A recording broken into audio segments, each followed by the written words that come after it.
প্রায় 2.5 কোটি মানুষ তারা রেজিস্টার করেছে ই শ্রমে। আমরা যখন নোটবন্দি দেখেছিলাম, মুখ্যমন্ত্রী এখনো চিৎকার করে বলছেন নোটবন্দি নাকি ঘাপলা হয়েছে এবং নোটবন্দিতে বিজেপির নেতাদের বাড়িতে নাকি টাকা আছে, এরকম আরও কিছু অবান্তর কথা মাননীয় মুখ্যমন্ত্রীর মুখ দিয়ে আমরা শুনছি। এবং বলা হয়েছিল যে ডিজিটাল ট্রানজাকশান, সেই ট্রানজাকশানে পশ্চিমবঙ্গ বা ভারতবর্ষ নাকি পিছিয়ে থাকবে। আসুন আমরা 8 বছরের চিত্রটা দেখে নিই। পশ্চিমবঙ্গ থেকে 360 কোটি ট্রানজাকশান হয়েছে যবে থেকে এই ইউপিআই চালু হয়েছে, মানে নোটবন্দির পর থেকে আমরা যদি বিচার করি। প্রতি 1000 পপুলেশনে 1000 পপুলেশনে পশ্চিমবঙ্গে 39,000 টাকা, 39,000 ট্রানজাকশান হয়েছে প্রতি 1000 পপুলেশনে। তাহলে আপনারা এই হিসেব করে বলে দিন যে এক একজন ব্যক্তি কতবার করে ই ট্রানজাকশান করেছে বা এই প্ল্যাটফর্ম ইউজ করেছে।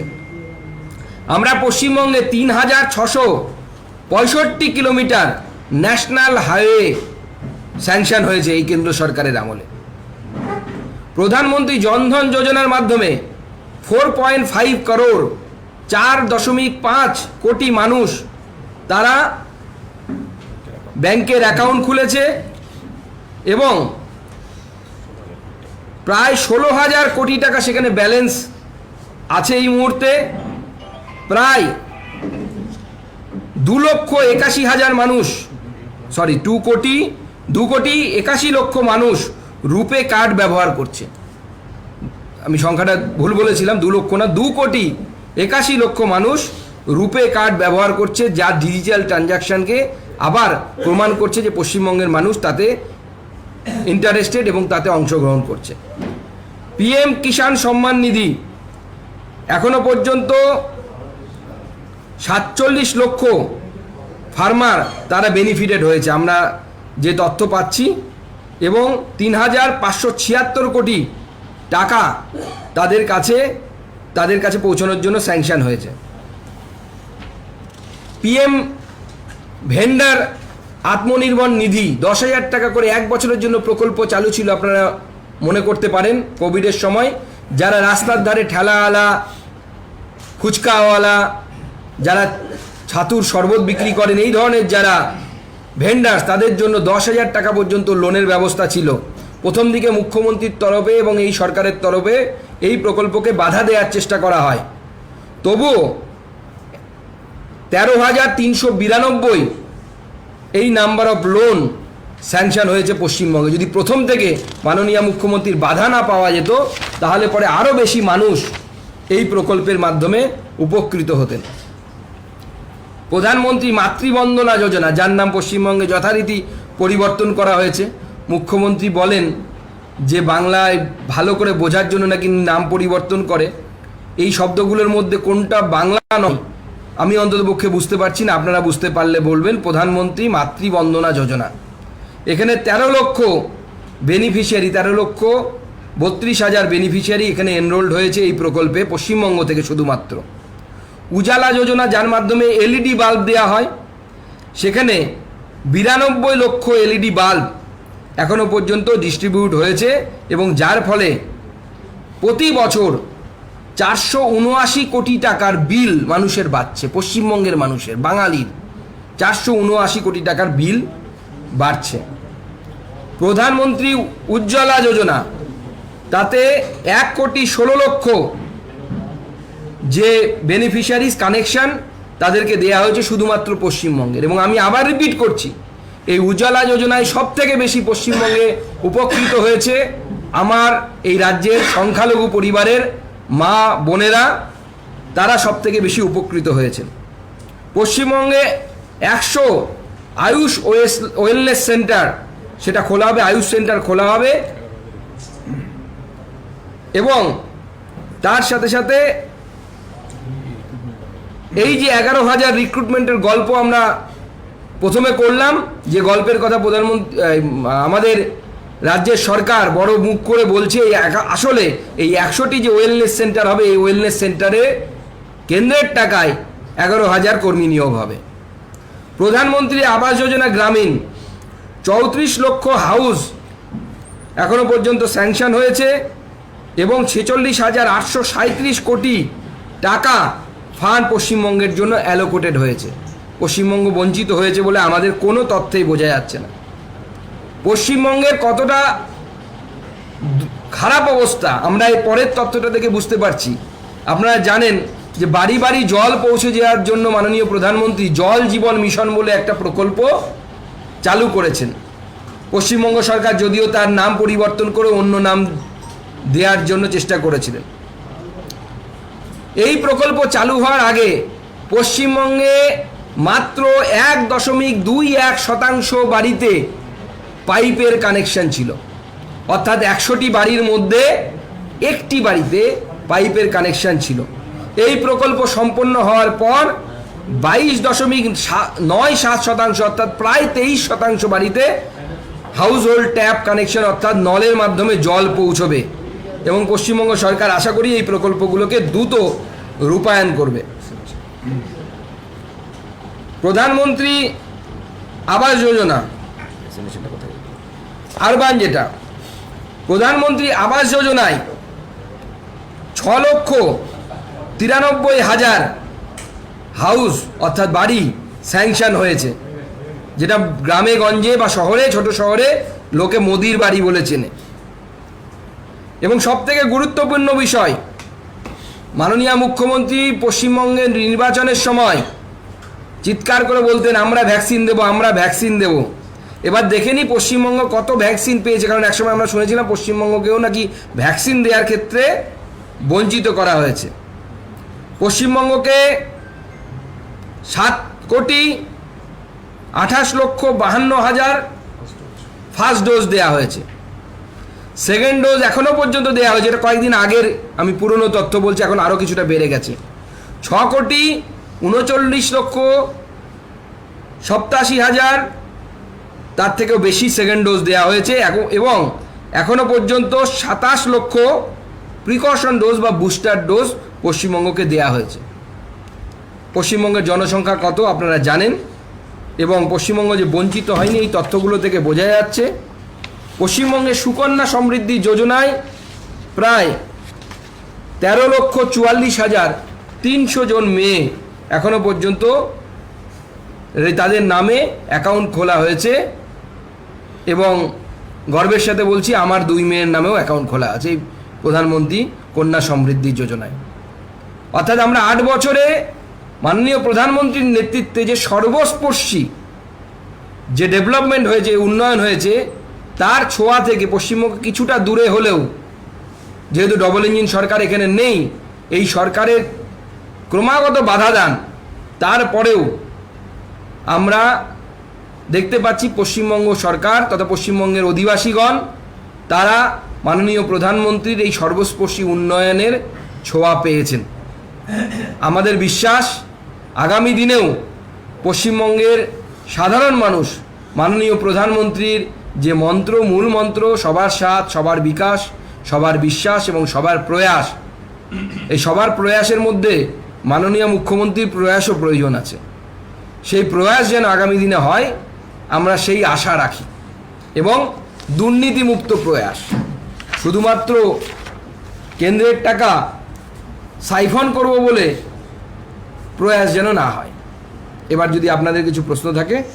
আপনি বলছেন যে পেট্রোলে 5 টাকা, ডিজেলে 10 টাকা কমাতে হবে রাজ্য সরকারকে, না হলে নবান্ন ঘেরাও করবেন। কোনো সময়সীমা কি বেঁধে দিচ্ছেন আপনারা? দেখুন, সময়সীমা আমরা আপাতত বাঁধিনি যে আমরা কবে আন্দোলন করব, কিন্তু আমরা রাজ্য সরকারকে 15 দিন সময় দিতে চাই। 15 দিন সময় এর মধ্যে রাজ্য সরকার যদি না কমায়, তারপরে আমরা আমাদের ডেট ঘোষণা করব কোন দিন আমরা নবান্ন অভিযান করব। মুখ্যমন্ত্রী প্রশাসনিক সভা থেকে, প্রশাসনিক বৈঠক থেকে বারে বারে বলছেন যে কেন্দ্রের বঞ্চনা হচ্ছে, 100 দিনের কাজে টাকা পাচ্ছে না এবং অন্যান্য টাকা। মুখ্যমন্ত্রীর এই বক্তব্য কেন থাকে, কি মনে করছেন? দেখুন, 100 দিনের কাজ নিয়ে মানুষকে মুখ্যমন্ত্রী বিভ্রান্ত করার চেষ্টা করছেন। নাম্বার 1, লকডাউনে যখন সাধারণ মানুষের মধ্যে প্রবৃত্তি ছিল যে কেউ বাইরে বেরোচ্ছিল না, কেন্দ্র সরকার সেই সময় মানুষকে কাজ দেওয়ার জন্য কর্মদিবস বাড়ানোর কথা বলে। সেই সময় হঠাৎ করে দেখা যায় পশ্চিমবঙ্গে একটা স্কিউড গ্রাফের ভাষায় যদি আমি বলি, খুব হঠাৎ দ্রুত কর্মদিবস বেড়ে গেছে। কেমন করে বেড়ে গেল? মানুষ সাধারণত বেরোচ্ছিল না বাড়ি থেকে, 3 থেকে 4 কোটি কর্মদিবস হয়ে গেল। এবং তারপর ন্যাশনাল লেভেল মনিটর টিম, যে মনিটর টিম বিভিন্ন জেলায় গেলেন কেন্দ্র সরকারের তরফ থেকে এসে, তারা কতগুলো এই 100 দিনের কাজে কিন্তু পশ্চিমবঙ্গে কতগুলো ত্রুটি তারা লক্ষ্য করলেন। এক, আধারের সাথে অনেক ক্ষেত্রেই সংযোগ হয়নি, জব কার্ডের যে সংযোগ আধারের সাথে হওয়ার কথা তা হয়নি। ভুবন অ্যাপের মাধ্যমে 100 দিনের কাজের যে জিও ট্যাগিং হওয়া দরকার, সেই জিও ট্যাগিং হয়নি অনেক ক্ষেত্রে। অর্থাৎ কোথায় কাজ হচ্ছে তো বোঝা যাবে না। আমরা মিডিয়ার ক্ষেত্রে দেখলাম যে একজন সাংবাদিক, মিডিয়ার মাধ্যমে দেখেছি একজন সাংবাদিক একটা মাঠে বসে বলছেন এই যে পুকুর থেকে উঠলাম। কাগজে কলমে আমরা দেখছি যে পুকুর ওটা, কিন্তু আসলে মাঠ, সেখানে জল নেই। সেই পুকুরে টাকা, জমি খোঁড়া হয়েছে বলে, মাটি খোঁড়া হয়েছে বলে তুলে নেওয়া হয়েছে। এবং লিটারেলি পশ্চিমবঙ্গ সরকার যে হিসাব দেখাচ্ছে যে পশ্চিমবঙ্গে যত মাটি কাটা হয়েছে এরকম পুকুর খোঁড়ার ক্ষেত্রে, রাস্তা বানানোর ক্ষেত্রে, বৃক্ষরোপণের ক্ষেত্রে, সেই সব মাটিগুলোকে যদি এক জায়গায় জড়ো করা যায় পশ্চিমবঙ্গে, আর একটা সান্দাকফু হয়ে যাবে। এত মাটি খোঁড়া হয়েছে, সেই মাটি খোঁড়া হলো কোথায়, মাটিটা গেল কোথায় আমরা বুঝতে পারছি না, বিশেষজ্ঞরা বুঝতে পারছে না। লেবার বাজেট এবং মেটেরিয়াল কস্ট, যারা এক্সপার্ট তারা জানেন এই 100 দিনের কাজের মধ্যে লেবার বাজেট এবং মেটেরিয়াল কস্টের মধ্যে কোনো সামঞ্জস্য নেই। গরমিল দিলে পরে, যেমন মাস্টারমশাই একবার অঙ্ক দেখলেই পরে বুঝতে পারে যে ছাত্র কোথায় গোজা দিয়েছে, সেরকম বিশেষজ্ঞরা এই গরমিল ধরে ফেলছেন যে রাজ্যের লেবার বাজেট এবং মেটেরিয়াল কস্টের মধ্যে কোনো তারতম্য নেই, কোনো মিল নেই, গরমিল আছে। এবং এই তথ্য প্রমাণ করছে যে 100 দিনের কাজে মানুষকে কাজ দেওয়া হচ্ছে না, জেসিবি লাগিয়ে মাটি খোঁড়া হচ্ছে। এটা একটা ইন্ডিকেটর যেটা দিয়ে বোঝা যায় সেই প্রকৃত 100 দিনের কাজ মাননীয় মুখ্যমন্ত্রী করলে পরে টাকার অভাব হবে না, এটুকু আমরা কেন্দ্র সরকারের তরফ থেকে আশ্বস্ত করতে পারি। কিন্তু এই যে এক চোখে ডেভেলপমেন্টের চিন্তা ভাবনা, আমি বিজেপির লোককে কাজ দেব না, সিপিএম এর লোককে কাজ দেব না, জব কার্ড থাকলেও কাজ দেব না, ত্যাগ করতে হবে। এই 100 দিনের কাজের মাধ্যমে বছরে 6 থেকে 7 হাজার কোটি টাকা লুট করে নিজের নেতাদের পকেটে ভরবেন। আজকে পেল্লায় পেল্লায় বাড়ি হয়ে গেছে। আমি তো ববি হাকিম পরিবহন মন্ত্রী, তাকে একটি প্রকল্প নিতে বলবো। পশ্চিমবঙ্গের ট্যুরিজমের প্যাকেজ তৈরি করুন, তৃণমূল নেতাদের, পঞ্চায়েত প্রধানদের বাড়ি দ্রষ্টব্য স্থান, এনবিএসটিসি, সিএসটিসি, আরও যে সমস্ত সংস্থা আছে তারা একটা করে বাস বেরোবে, বিভিন্ন জেলায় যাবে এবং তৃণমূলের প্রধানদের বাড়ি দেখাবে, কত সুন্দর সুন্দর বাড়ি তারা তৈরি করেছে, কত উন্নয়ন হয়েছে। এরকম একটা প্রকল্প নেওয়া উচিত তাদের।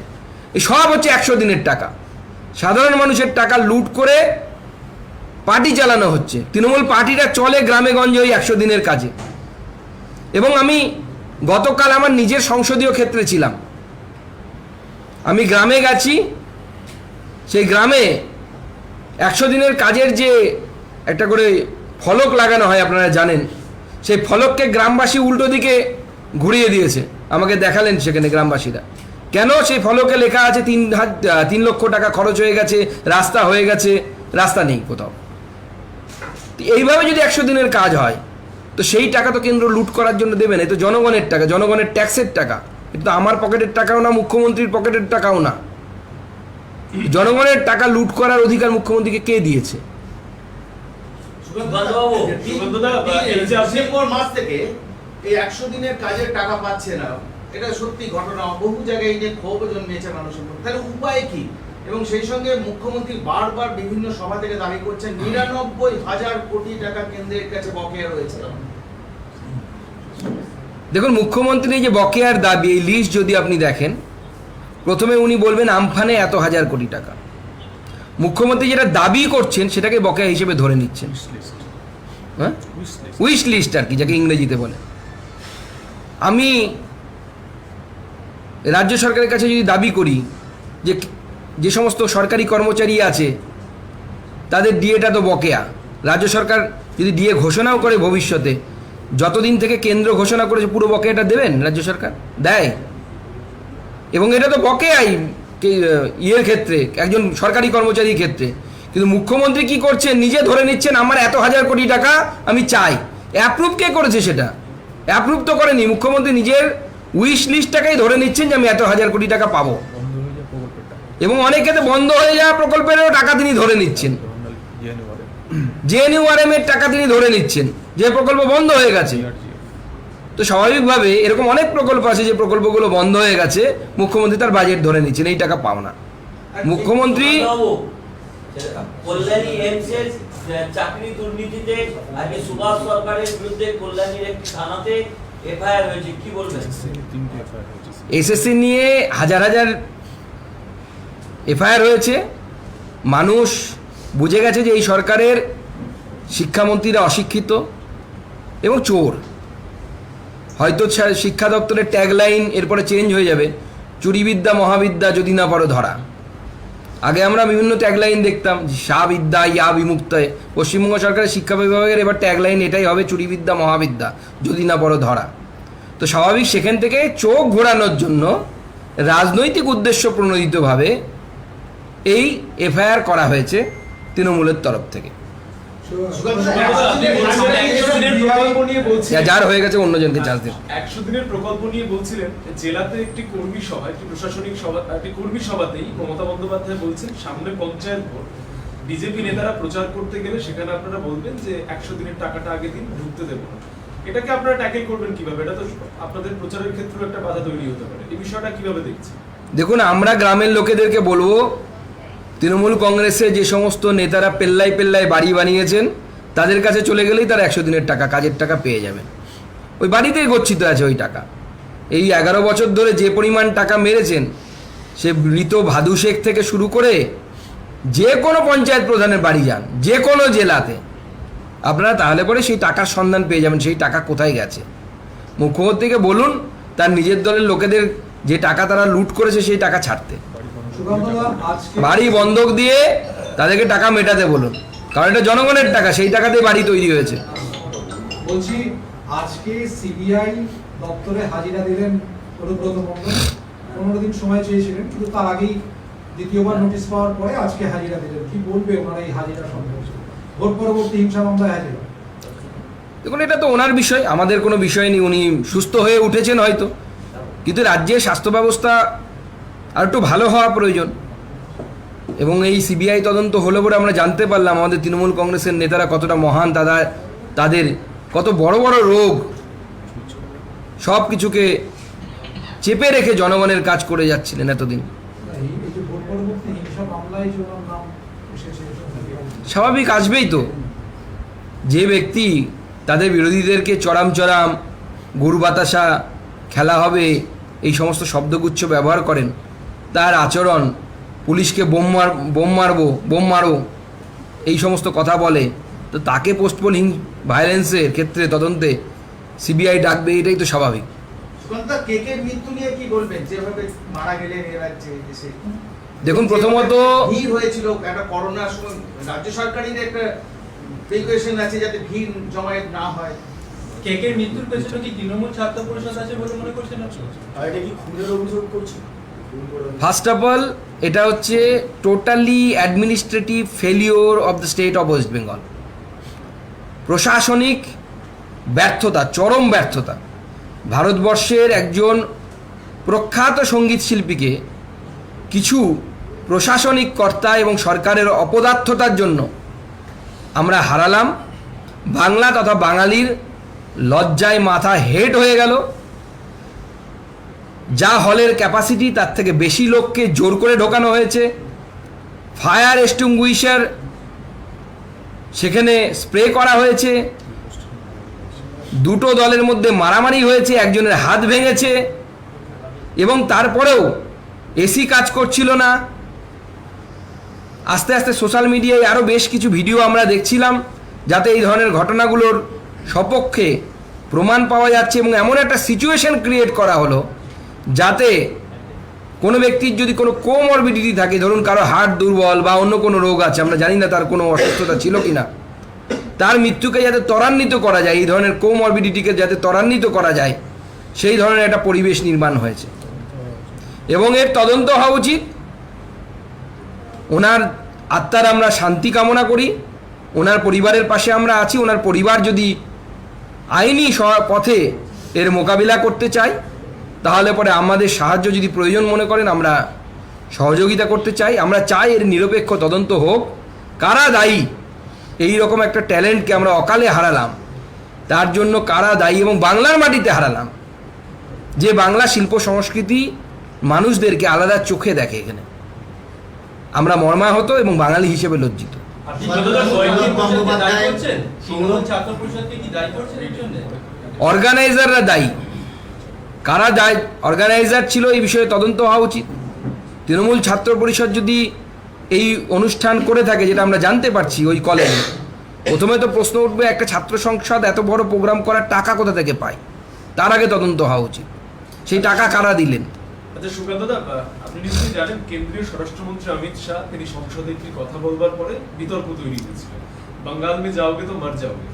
আজকে সকালে বিজেপির সর্বভারতীয় সহ সভাপতি দিলীপ ঘোষ সেই একই বক্তব্য রেখেছেন এবং এটা নিয়ে একটা তীব্র বিতর্ক তৈরি হয়েছে। এখন প্রশ্ন হচ্ছে, দিলীপ ঘোষের এই বক্তব্য এটা কি বাংলার অস্মিতায় আঘাত নয়? বাংলায় যে কেউ এলেই খুন হয়ে যাবে? সাংস্কৃতিক দিক থেকে এগিয়ে থাকা বাংলার একটি ঘটনা নিয়ে বাংলার ঐতিহ্যকে কালিমালিপ্ত করবার চেষ্টা, এমনটা বিরোধীরা বলছেন, কি বলবেন?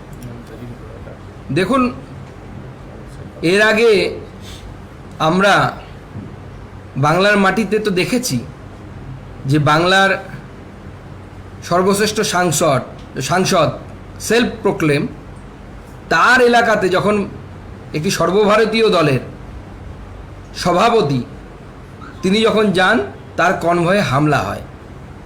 ভারতবর্ষের অন্য কোনো রাজ্যে হয় বলে আমরা এখনো পর্যন্ত দেখিনি। আপনাদের জানা থাকলে আমাদের জানাবেন। ভারতবর্ষের স্বরাষ্ট্রমন্ত্রী তিনি এলে পরে তার মিছিলে হামলা হয়। আজকে আমরা দেখলাম একজন শিল্পী মারা গেলেন। তো বারবার তো প্রমাণিত হচ্ছে যে এই ধরনের ঘটনা, যে বাংলায় অ্যাডমিনিস্ট্রেটিভ ফেলিওর বারবার হচ্ছে। স্বয়ং দিলীপ দা যখন রাজ্য সভাপতি ছিলেন, তার গাড়ির উপরে এবং তার উপরে প্রায় 20 বার হামলা হয়েছিল। আমার উপরেও হামলা হয়েছে, কালো পতাকা দেখানো হয়েছে। কালো পতাকার দেখানোর নামে, কালো পতাকা যে কেউ দেখাতে পারে গণতান্ত্রিক দেশে, রাস্তা অবরোধ করে গাড়ির কাজ ভাঙার চেষ্টা হয়েছে। সৌভাগ্যবশত সিকিউরিটি ছিল বলে ভাঙা হয়নি। শুভেন্দু অধিকারী আমাদের বিরোধী দল নেতা, তার উপরে হামলা হচ্ছে। তো বাংলা যে ঠিক নেই এটা তো আর বলার অপেক্ষা রাখে না। একটি মত, একটি নীতি, আমরা তো প্লুরালিজমের কথা বলি সব জায়গায়। তো ধর্মীয় প্লুরালিজম যদি কাম্য হয়, হোয়াই নট পলিটিক্যাল প্লুরালিজম? রাজনৈতিক বহুত্ববাদ কাম্য নয় কেন? আমি বাংলার বুদ্ধিজীবীদের কাছে প্রশ্ন করতে চাই। যদি ধর্মীয় বহুত্ববাদ কাম্য হয় এবং সেটাকে সুপিরিয়ার হিসেবে ধরা হয়, তাহলে রাজনৈতিক বহুত্ববাদও সুপিরিয়ার। সব রাজ্যে ভোট একটা বুথে, গ্রামে একজন হোমগার্ড পর্যন্ত করিয়ে দিতে পারে। আমাদের এখানে সেটা হয় না। লজ্জা লাগে না? আমাদের লজ্জার বিষয় তো। সুকান্তদা, এই যে স্কুল কলেজগুলোতে গত 10 বছর 11 বছরে কোনো ছাত্র সংসদ নির্বাচন হয় না, অথচ একটা টাকা জমা পড়ে যাচ্ছে। এই যে সোশ্যাল করছে, কিভাবে করছে? নির্বাচন বন্ধ, সোশ্যাল হচ্ছে, বাইরের লোক টাকা দিচ্ছে, মানে এটা কি ব্যবস্থা? আপনারা এটাকে কি চোখে দেখছেন? এবং টাকা দিয়ে বিক্রি হচ্ছে, টিকিট বিক্রি হচ্ছে। মানে শুধু যদি সোশ্যাল থাকতো তাহলে এটা কলেজ স্টুডেন্টরাই হতো। শিক্ষা সংস্কৃতি হয়ে যাচ্ছে না। দেখুন, শিক্ষার পরিবেশ কলেজগুলোতে নষ্ট করার জন্য যা যা করা প্রয়োজন, মাননীয় মুখ্যমন্ত্রীর অনুপ্রেরণায় তৃণমূল ছাত্র পরিষদ খুব কুশলতার সাথে তা করে যাচ্ছে। এবং আপনি যেটা বললেন, ছাত্র সংসদ ভোট হয় না, বহু বছর হয়ে গেল। তৃণমূলের বিভিন্ন ছাত্র নেতারা গায়ের জোরে দাদাগিরি মারে কলেজে কলেজে, এবং তারা অ্যাডমিশনের সময় সিট বিক্রি করে।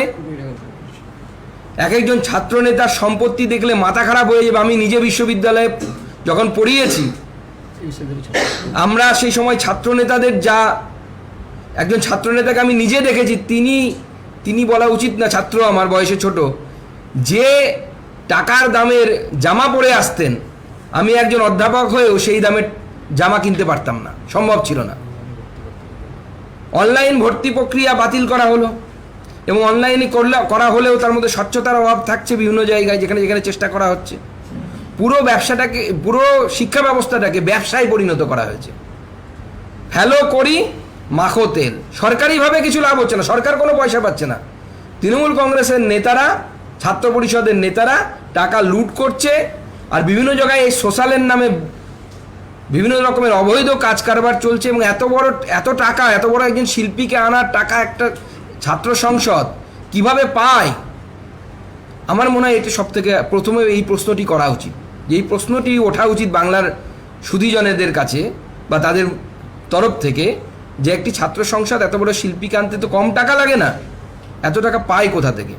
কোথা থেকে টাকাগুলো যোগান হচ্ছে, কারা যোগান দিচ্ছে? এবং তারপরে এই যে ধরনের অভিযোগ আসছে যে সিট বিক্রি হচ্ছে, তাহলে যেটা ব্যবসা, কমার্শিয়াল পারপাসে ব্যবহার করা হচ্ছে কলেজের প্রাঙ্গণকে বা প্রেক্ষাগৃহকে। সৌরভ গঙ্গোপাধ্যায়ের কালকে টুইট নিয়ে কিছু বলবেন? মানে আপনি বলছেন যে আমাদের কিছু বলার নেই, আমরা তো থার্ড পার্টি। উনি টুইট করেছেন, উনি বলতে পারবেন আপনাদেরকে। যদি উনি এই রাজ্যে রাজ্যসভায় অনেকগুলো মামলার কেস নিয়ে তদন্ত সিবিআই করছে, ইডি করছে, তার রিয়াকশন আমরা দেখছি না। স্কুলের সার্ভিস দুর্নীতি নিয়ে হচ্ছে, মামলা হচ্ছে, কিন্তু কোথাও যেন ঢিমে তালে চলছে এই কেসগুলো সিবিআই। আপনি কোনো কিছু বলবেন যে সিবিআই কি করা উচিত? দেখুন, সিবিআই একটি স্বয়ংশাসিত সংস্থা, এবং এক্ষেত্রে তদন্তগুলো হচ্ছে প্রত্যেকটি আদালতের রায়ে তদন্ত হচ্ছে। অতএব আদালত মনিটর করবেন আগামী দিনে। আমরা তো চাইবো যে খুব দ্রুত হোক, কিন্তু চাইলেই হয় না, কারণ কেন্দ্রীয় সংস্থাগুলো তাদের নিজেদের যে নিজস্বতা, সেই নিজস্বতা কোনো সময়ই, কোনো গভর্নমেন্টের সময়ই তারা সেটাকে ক্ষুণ্ণ করবে না, করে না। এবার একটু অন্য বিষয়ে জিজ্ঞেস করি। দিলীপ ঘোষ এর কেন্দ্রীয় নেতৃত্ব স্বতন্ত্র হয়েছে। এক হচ্ছে এটা নিয়ে আপনার মত। দ্বিতীয় হচ্ছে আমরা দেখলাম, মানে দিলীপ ঘোষের ভাষণ থেকে আমরা দেখলাম যে তিনি চিঠি পাওয়ার আগে একটা সর্বভারতীয় আপনাদের দল তার চিঠি মিডিয়ায় ফাঁস করে। এটা নিয়ে আপনি ভুল জায়গায় প্রশ্নটি করছেন। প্রথম কথা হচ্ছে, এর মধ্যে রাজ্য বিজেপির কোনো ব্যাপার নেই। রাজ্য বিজেপির কাছে এরকম কোনো চিঠি আসেও নি, আমার কাছেও ব্যক্তিগত আমার যে মেল তাতেও এই ধরনের কোনো চিঠি আসেনি। অতএব এই চিঠির সত্যতা বা অসত্যতা কোনো কিছু সম্পর্কে বলার জন্য উপযুক্ত ব্যক্তি আমি বা রাজ্য বিজেপির কেউ নয়। এই বিষয়ে কেন্দ্রীয় স্তরে যারা আছেন তারাই বলতে পারবে। চিঠিতে এক জায়গায় বলা হয়েছে, দিলীপ ঘোষ আপনি বারবার রাজ্য নেতৃত্বের ক্ষোভের কারণ হয়েছেন বিভিন্নভাবে অবাঞ্ছিত মন্তব্য করে। তা দিলীপ ঘোষের কোন কোন মন্তব্যে রাজ্য বিজেপি আহত হয়েছে, নেতৃত্ব বা অবাঞ্ছিত মনে হয়েছে? দেখুন, যেহেতু আমরা এই ধরনের কোনো চিঠি এসছে কি না আমরা জানিই না, তো স্বাভাবিকভাবে এই হাইপোথেটিক্যাল সিচুয়েশনে কিছু কমেন্ট করা আমার উচিত হবে না। दुकानदार हिंदी में कर लें। पेट्रोल डीजल की जो प्राइस को लेकर आपने स्टेट गवर्नमेंट से जो डिमांड की है, क्या है थोड़ा उसके बारे में? देखिए, जब भी हम सेंट्रल गवर्नमेंट की कीमत घटाने के बाद, टैक्सेस घटाने के बाद, सेस घटाने के बाद हम डिमांड करते थे कि स्टेट को भी वैट घटाना चाहिए। तो हमारे जो तृणमूल कांग्रेस के बंधु है, वो लोग कैमरा के सामने, मीडिया के सामने बोलते थे कि हमारा जीएसटी का कॉम्पेंसेशन पैसा नहीं मिला। अभी रिसेंटली 6,591, क्या बोलते हैं हिंदी में इसको, 91 करोड़ रुपीस स्टेट गवर्नमेंट को दिया गया है। तो अभी हमारा डिमांड है 15 डेज के अंदर स्टेट गवर्नमेंट पेट्रोल में कम से कम 5 रुपया और डीजल में 10 रुपया वैट जो राज्य सरकार की टैक्स है उसको घटाए, नहीं तो हम आगे आने वाले दिनों में नवान्नों का घेराव करेंगे। আচ্ছা সুকান্তদা একটা প্রশ্ন একটু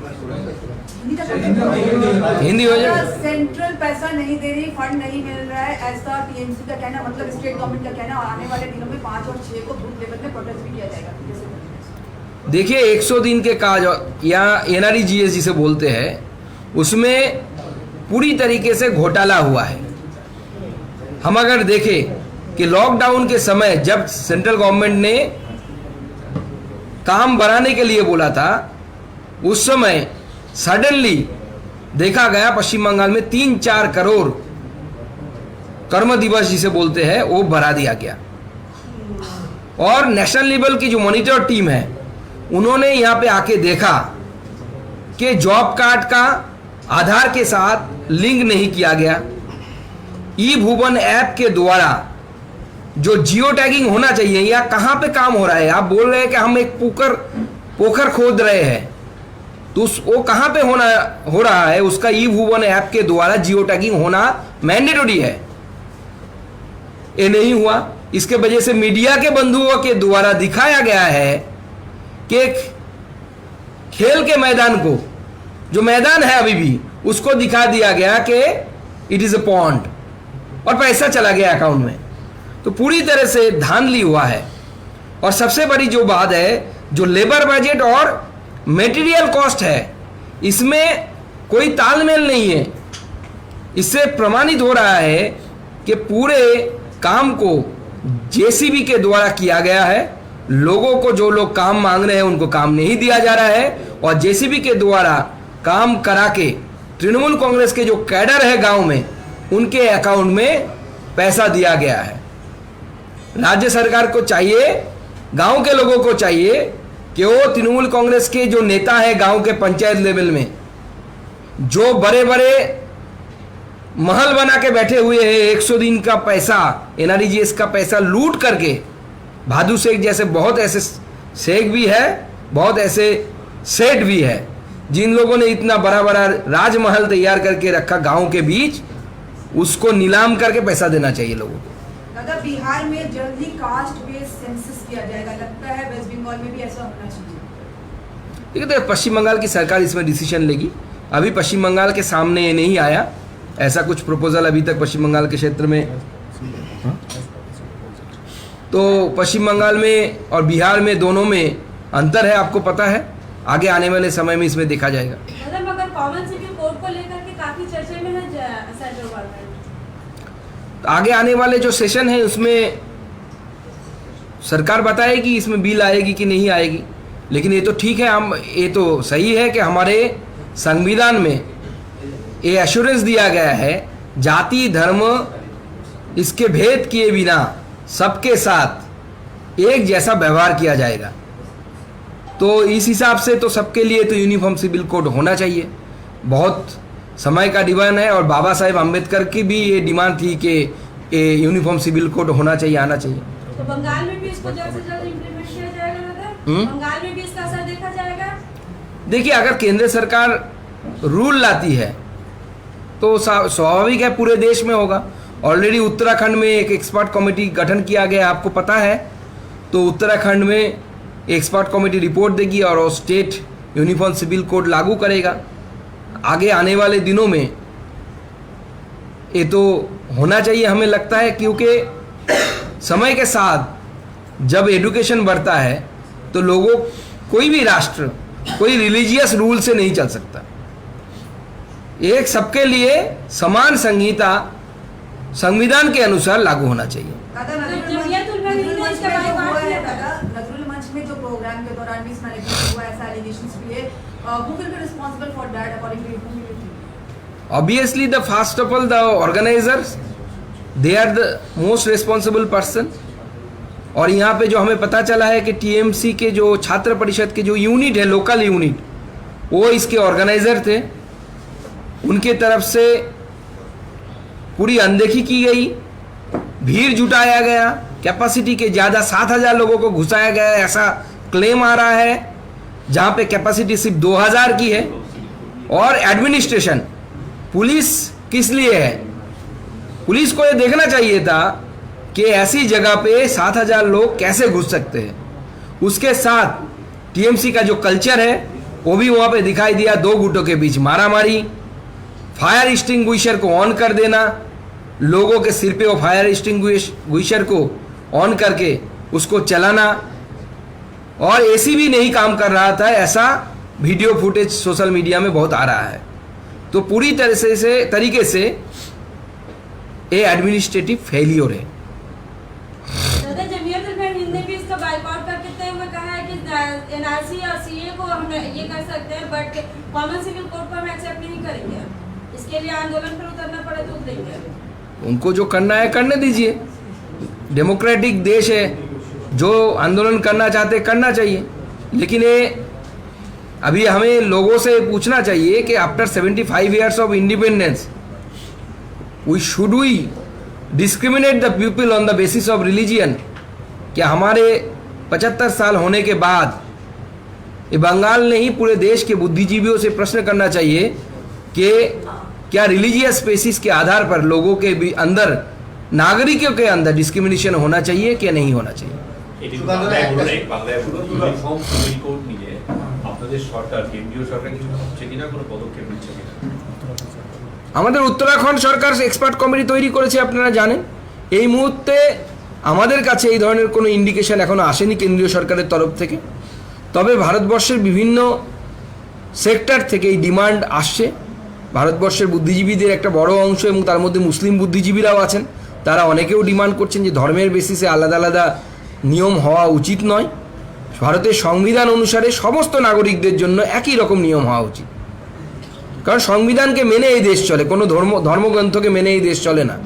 তো স্বাভাবিকভাবে সেই দেশের নাগরিকদের জন্য একই ধরনের নিয়ম হওয়া উচিত। অনেক জায়গা থেকে ডিমান্ড আসছে, নিশ্চয়ই কেন্দ্রীয় সরকার এই বিষয়ে বিবেচনা করবে। এই মুহূর্তে আমাদের কাছে এই ধরনের কোনো খবর নেই। ডিমান্ড ছিল, এজেন্ডা ছিল এটা, সেটা হঠাৎ কার্পেটের নিচে চলে গেল কেন? না, বিজেপি আইডিওলজিক্যালি তো বিলিভ করে যে এক দেশ, এক নাগরিক এবং তাদের সবার জন্য এক নিয়ম হওয়া প্রয়োজন। আমরা এখনো বিশ্বাস করি সেটা। সেই লক্ষ্যে তো কাজ হচ্ছে না। হবে, সব কাজ তো একবারে হয় না। আপনারা তো আগে বলতেন রামলালা হাম আয়েঙ্গে, মন্দির ওই বানায়েঙ্গে, তারিখ নেই বাতায়েঙ্গে। এখন তারিখ আপনারা দেখেছেন, গতকাল গর্ভগৃহ হলো, 370 আপনারা বলতেন 370 হটে গেছে। এটাও হবে, চিন্তার কিছু নেই। দুটো বিষয় আছে, একটা হচ্ছে যারা আন্দোলন করছেন তাদের 444 দিনে তারা পড়ছেন, এই বিষয়টাকে কিভাবে দেখছেন? আর ন্যাশনাল হেরাল্ড মামলাতে ইতিমধ্যে সোনিয়া গান্ধীর মামলাতে বিপক্ষে করছেন, এই দুটো বিষয়। দেখুন, এই হবু শিক্ষকেরা যারা যোগ্যতার সাথে চাকরি করতে পারতেন, কিন্তু দুর্ভাগ্যের বিষয় মাননীয় মুখ্যমন্ত্রী তাদেরকে কথা দিয়েও তার কথা তিনি রাখেননি। এদের চাকরি হয়নি। আজকে 444তম দিনে তাদের অনশন পড়ল। আমরা এনাদের সাথে সহানুভূতিশীল। মুখ্যমন্ত্রী যদি না পারেন আর কয়েকটা দিন অপেক্ষা করতে বলুন, কয়েকটা বছর বিজেপি সরকারে এসে এদের চাকরির ব্যবস্থা করবে। ন্যাশনাল হেরাল্ডে আপনারা জানেন সমস্ত বিষয়, কিভাবে ন্যাশনাল হেরাল্ডের মাধ্যমে টাকা, ট্রাস্টের টাকা সাইফন হয়েছে, পার্টির টাকা বিভিন্ন দিকে গেছে। স্বাভাবিক সেই বিষয়ে তো যখন দুর্নীতি হয়েছে, ভুল হয়েছে, অন্যায় হয়েছে, তো কাউকে না কাউকে তো কম্পেনসেট করতে হবে। যারা মাথায় ছিলেন ন্যাশনাল হেরাল্ডে তাদেরই ডাক পড়েছেন, যান তারা গিয়ে তারা সিবিআই, ইডি এদের সম্মুখীন হন। শরীর শিক্ষা এবং কর্মশিক্ষার যে সমস্ত শিক্ষক পদপ্রার্থীরা ছিলেন তারা আজকে আবার অনশন করতে বসছে এবং ঈদের দিন মুখ্যমন্ত্রী বলেছিলেন যে তাদের চাকরির ব্যবস্থা করে দেবেন, কিন্তু এখনো পর্যন্ত কোনো রকম ব্যবস্থা হয়নি। আজ থেকে তারা আবার অনশনে বসবেন এবং সিদ্ধান্ত নেওয়া হচ্ছে। কি বলবেন? দেখুন, মুখ্যমন্ত্রী কথা আগেও দিয়েছিলেন মাননীয় মুখ্যমন্ত্রী, কিন্তু উনি কথা রাখছেন না। কোনো এক সময় এক সিপিএম নেতা বলেছিলেন, কালীঘাটের ময়না সত্য কথা কয় না। তো আমাদের এই কথাগুলো শুনতে খারাপ লাগলো, এখন মনে হচ্ছে উনি সত্যিই বলেছিলেন হয়তো। এবং দেবেন বা কোথা থেকে? 5 বছর জিএসটি কম্পেনসেশন দেওয়ার কথা ছিল, এবার 5 বছর কমপ্লিট হলো। হাইয়েস্ট কম্পেনসেশন যে সমস্ত রাজ্যগুলো পেয়েছে তার মধ্যে পশ্চিমবঙ্গ অন্যতম, 6591 কোটি টাকা। 5 বছর সম্পন্ন হয়ে গেছে। এরপর লক্ষ্মীর ভাণ্ডার কীভাবে চালাবেন? দিদিমণির মাথায় তো পুরো মাথা তো পাগল হয়ে গেছে। অলরেডি চাইতে শুরু করে দিয়েছেন 5 বছরকে বাড়িয়ে আরও বাড়ানো হোক কম্পেনসেশন দেওয়ার কথা। তো কেন্দ্র টাকা দেবে এবং সেই টাকা দিয়ে উনি দান খয়রাত করবেন। তো স্বাভাবিকভাবে ক্লাবগুলোতে টাকা দিচ্ছেন, গ্রামে গঞ্জে যে সমস্ত মহিলারা এই 500 টাকা পাচ্ছেন, অনেক ক্ষেত্রে তাদের স্বামীরা সেই টাকা নিয়ে গিয়ে মদের ভাটিতে সেই টাকা উজাড় করে দিয়ে আসছেন, পরিবারে অশান্তি হচ্ছেন। গ্রামে গঞ্জে ব্যাঙের ছাতার মতো মদের দোকানে ভরে গেছে। আর তার সাথে এই লটারির সাথে তৃণমূল কংগ্রেসের সর্বোচ্চ নেতৃত্বের যোগ আছে। গ্রামে গঞ্জে মানুষ সর্বশান্ত হয়ে যাচ্ছে মদ আর এই লটারির মাধ্যমে। আপনারা আমাদের থেকে এই লটারির খোঁজ ভালো জানেন, অন্তর্তদন্ত করুন, কেঁচো খুঁড়তে কে উঠে বেরোবে। ধন্যবাদ।